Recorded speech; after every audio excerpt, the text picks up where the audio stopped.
Hello दोस्तों, welcome back to Sindhi रसोई। दोस्तों, सर्दियां शुरू हो रही हैं और मार्केट में अब मेथी, पालक, सरसों की बरसात होना शुरू हो गई है। तो आज मैंने भी सोचा कि आपके साथ शेयर की जाए सिंधी सरसों के साग और मकई के ढोडे की रेसिपी, जिसका कॉम्बिनेशन गजब का है। तो चलो, बिना टाइम वेस्ट किए फटाफट से रेसिपी करते हैं शुरू। यहाँ पे मैंने ले लिया है कुकर। इसमें डाल रही हूँ पालक और सरसों। मैंने 2 बंच पालक के लिए हैं और 2 बंच सरसों के। मतलब 1 किलो मैंने टोटल दोनों लिया है। आधा किलो पालक है, आधा किलो सरसों, और एक छोटा बंच मैंने यहाँ पे मेथी का लिया है। तीनों को मैंने बढ़िया से काट लिया। इसे अच्छे से 4 से 5 पानी से धो के साफ किया है ताकि मिट्टी कंप्लीटली इनमें से निकल जाए। अब इसमें डाल रही हूँ स्वाद के अनुसार नमक और थोड़ा सा पानी। तकरीबन 1 कप मैंने पानी डाला है। अब नमक को ना थोड़ा सा मैं ऐसे मिक्स कर देंगे चम्मच से, ताकि ये ऊपर ऊपर एक जगह इकट्ठा ना रहे। अब कुकर का ढक्कन बंद करूंगी और इसे हाई फ्लेम पे 3-4 विसिल्स लगवा दूंगी। तो जब तक कुकर में विसिल्स आती है, हम आगे की प्रिपरेशन कर लेते हैं। तो यहाँ पे मैंने लिए 2 गांठ लहसुन की, 2 इंच का टुकड़ा अदरक का और 5 से 6 हरी मिर्च। तीनों को डालूंगी यहाँ पे खलबट्टे में और इसे कूट के इसकी एक चटनी सी बना लूंगी। यहाँ पे हमें अदरक, लहसुन, हरी मिर्च को मिक्सर में पीस के इसका पेस्ट नहीं बनाना है। इसी तरीके से कूट के इसे यूज करना है। और यहाँ पे मैंने एक मीडियम साइज का प्याज लिया है। प्याज को बिल्कुल बारीक काट लूंगी। यहाँ पे प्याज हमें मोटा बिल्कुल भी नहीं चलेगा। प्याज जितना बारीक होगा साग में उतना बढ़िया टेस्ट आएगा। ये देखो मैंने कितना बारीक प्याज काटा है। इधर कुकर में सीटियां आना भी शुरू हो गई हैं। 2 विसिल्स आ गई हैं, बस 2 विसिल और लगवानी है। जब तक कुकर में 2 विसिल्स आए, हम यहाँ पे टमाटर काट लेंगे। तो यहाँ पे 3 मीडियम साइज के मैंने टमाटर लिए हैं और इसे भी बिल्कुल बारीक काटूंगी। अगर ज़्यादा बड़े टमाटर लोगे ना तो बस 2 टमाटर आप ऐड करना। बहुत टेस्टी लगता है दोस्तों ये सिंधी सरसों का साग और मकई का ढोडा।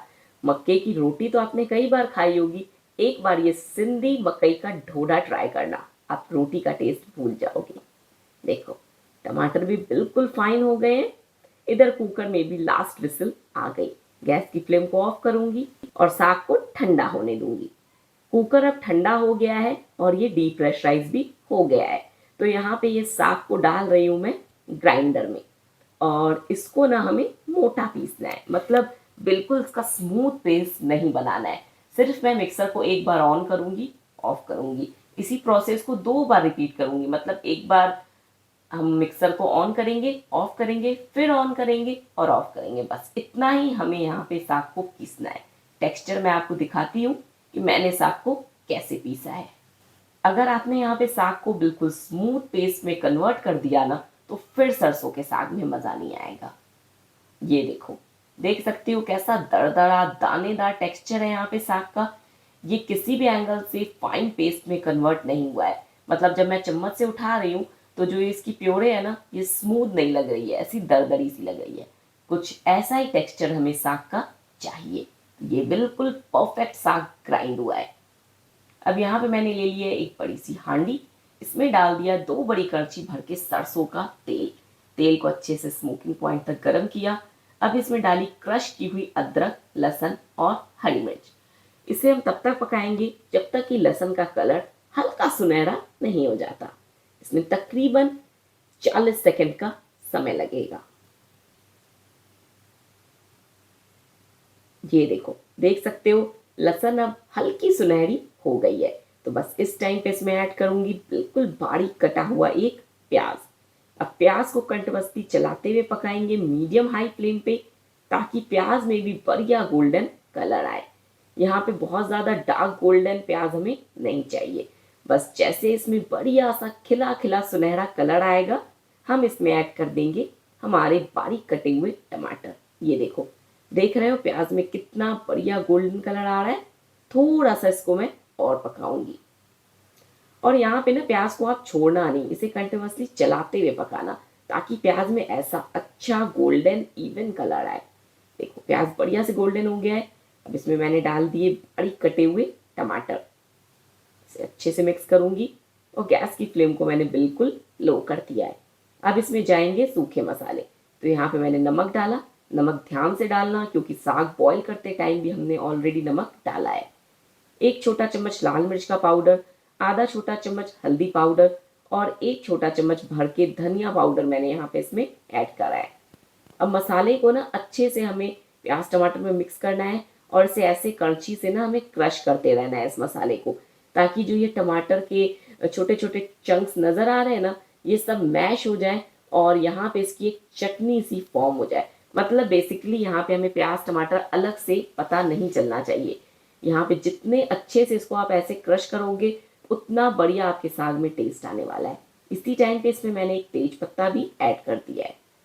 ये देखो, बस 10 मिनट लगेंगे। यहाँ पे थोड़ा सा टाइम देना पड़ता है इसको क्रश करने के लिए, लेकिन फाइनल जो रिजल्ट मिलता है ना, उसके बाद लगता है कि हमारी मेहनत सफल हो गई। ये देखो, प्याज टमाटर सब कुछ अच्छे से क्रश हो गया है और यहाँ पे इसकी चटनी सी बन गई है। तो इसमें मैं डालूंगी कि सरसों पालक का जो मेथी का हमने प्योरे बनाया था ना, वो। और ध्यान रहे दोस्तों, मेथी ना साग में ज़्यादा मत डालना, नहीं तो साग में करवाहट आ जाएगी। मैंने आधा किलो पालक ली थी, आधा किलो सरसों का साग लिया था और एक छोटा सा बंच, मतलब आप समझ लो 1 से 1.5 मुट्ठी मैंने कटी हुई मेथी डाली है। ज़्यादा मेथी बिल्कुल भी ऐड ना करें। यहाँ पे मैंने साग का प्योरे डाल दिया है और साथ ही डाला है वो पानी जिस पानी में हमने साग को बॉईल करा था। वो पानी मैंने फेंका नहीं था, वो पानी इस टाइम पे हमने इसमें ऐड करना है। इसे अच्छे से मैंने मिक्स कर दिया।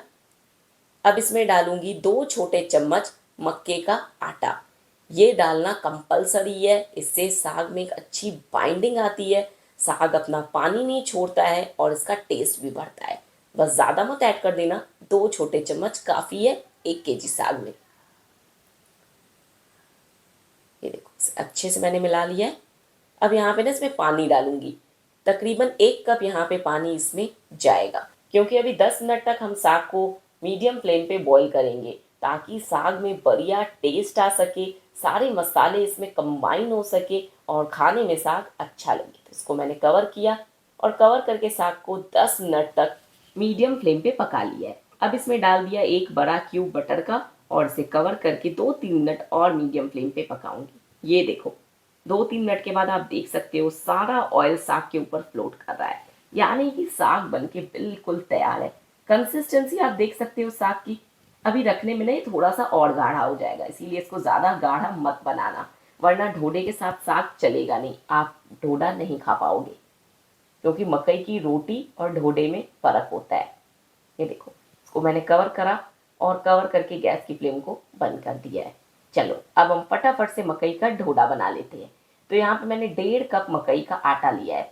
इसमें डाल दिया 1 बिल्कुल बारीक कटा हुआ प्याज और थोड़ा सा बारीक कटा हरा धनिया, 2 बारीक कटी हरी मिर्च। प्याज छोटे साइज का लेना, ज़्यादा बड़े साइज का प्याज ऐड मत कर देना।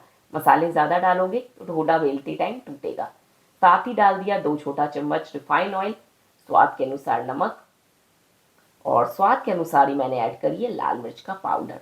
अब इसमें थोड़ा थोड़ा करके पानी डालूंगी और जैसे हम रोटी का आटा लगाते हैं ना, मतलब फुलके का, बिल्कुल वैसा ही आटा यहाँ पे हमें ढोडे का भी लगाना है। ये देखो, बस थोड़ा थोड़ा करके पानी डालना है।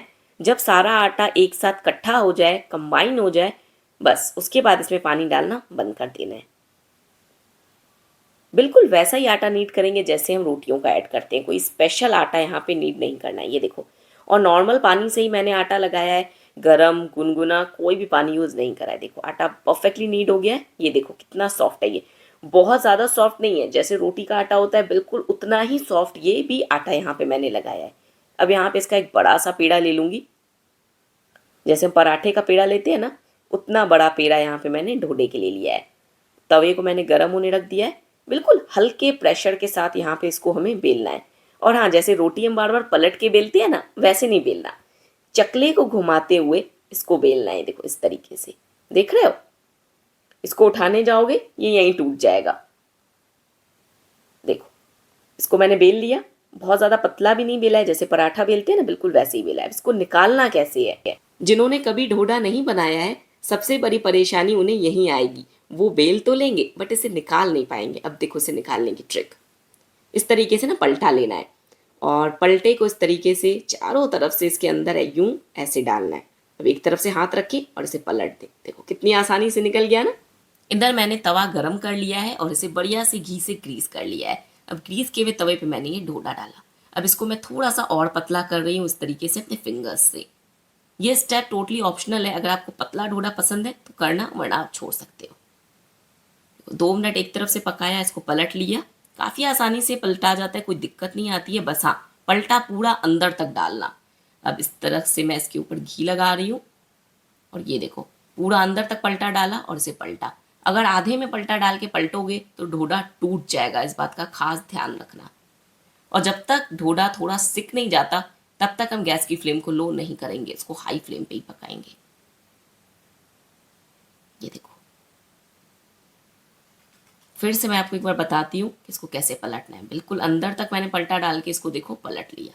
ये देखो अब डोडा इस तरीके से थोड़ा कुक हो गया है ना, तो अब गैस की फ्लेम को मैंने मीडियम किया है, लो नहीं किया है, मीडियम हाई किया है। अब मीडियम फ्लेम पे इसको थोड़ा क्रिस्प होने तक हमें सेकना है। देखो कितना बढ़िया कलर आया है, बिल्कुल भी डोडा नहीं टूटा है। इसी तरीके से मैं आपको एक और बना के दिखाती हूँ। अभी तवा बहुत गर्म है तो गैस की फ्लेम मैंने लो कर दी। आप इस तरीके से कोई भी ढक्कन या छोटी सी कटोरी या पाव भाजी जिससे मैश की जाती है वो लेके भी इसको ऐसे बड़ा कर सकते हो। बेल लो आप जितना बेल सकते हो, उसके बाद इसे तवे पे डालो और पाव भाजी मैशर या घी की जो मटकी होती है उसके ढक्कन से इसको थोड़ा थोड़ा दबाते हुए आप बड़ा कर सकते हो, अगर आपको हाथों से बनाने में ये गर्म लगता है तो। देखो पलट लिया, दूसरे तरफ से भी इसको थोड़ा सा ऐसे दबाऊंगी ताकि थोड़ा सा और पतला हो सके। ये ट्रिक उनके लिए जिन्हें हाथों से डोडा बनाने में परेशानी आती है, ठीक है। और अगर आपको हाथों से डोडा बनाने की जो रेसिपी है वो चाहिए तो आप मुझे कमेंट करके ज़रूर बताना, वो रेसिपी भी आपके साथ शेयर करूँगी। बट हाँ आज की जो रेसिपी थी इसमें टेस्ट में कोई कॉम्प्रोमाइज़ नहीं है, जैसे आप हाथ से बनाते हो बिल्कुल वही स्वाद इस बेले हुए डोडे में भी आने वाला है। तो ये मत सोचना कि इसका टेस्ट में कोई डिफरेंस होगा, और खाने में बहुत टेस्टी और डिलीशियस लगेगा। तो सरसों का साग और मकई का ढोडा दोनों ही तैयार है खाने के लिए। चलो थाली को ले जाती हूँ पतिदेव के पास और उनसे जानती हूँ आज के साग और ढोडे का रिव्यू। तो थे मस्ती भी हले बैठो, रोटी अच्छी हुई तो चाय ओम सरसों दा साग मक्के दी रोटी। अरे वाह, देखो कितना अच्छा। मिर्ची नहीं खाना। आहे पंजाबी डिश बट ठाती आहे असांजे सिंधी तरीके सां। ये खा के दिखाओ तो कैसा है। हाँ ओम ने पास कर दिया, मतलब सबने कर दिया। मुंह से तो बोलो तो सुनाई कैसा नहीं दे लगा? रहा है। अच्छा अच्छा अब हम टेस्ट कर देखते हैं। हाँ हम पंखा कौन चलेगा? हम पंखा चला दो ना। चला रही हो, रुको। क्रिस्पी है, हाँ? क्रिस्पी।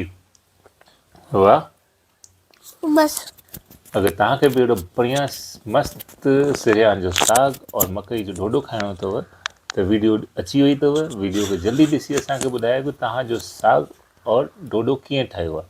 वीडियो खे लाइक कयो, चैनल खे सब्सक्राइब कयो और वधीक खां वधीक शेयर कयो। जय झूलेलाल। जय झूलेलाल। जय झूलेलाल। खाओ। मिर्ची नहीं